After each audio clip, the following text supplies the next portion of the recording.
2x square minus 5x plus 3 equal to 0. Find the roots by factorization. In factorization method, we have to keep in mind two steps. First step is just multiply the first term and last term. So I am multiplying 2 into 3 equal to 6. Just keep 6 here. In second step, split the middle term. What is the middle term here? Minus 5x. So we have to split this minus 5x into two parts by using the factors. So what are the possible factors for plus 6?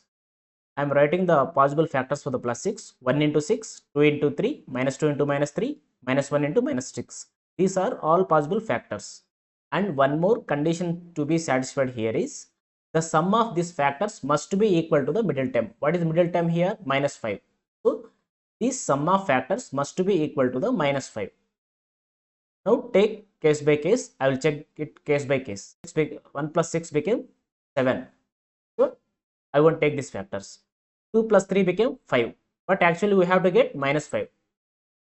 2 plus 3 became plus 5. So I am not taking these factors.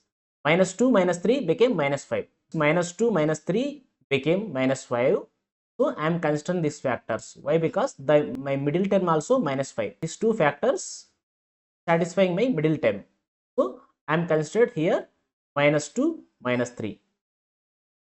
Okay. In this way we have to check the factors to satisfy middle term. Okay. I hope you are clear now. 2x square minus 2x minus 3x plus 3. Just I am splitting the middle term. See here, this is minus 5x. By splitting, it will become minus 2x minus 3x.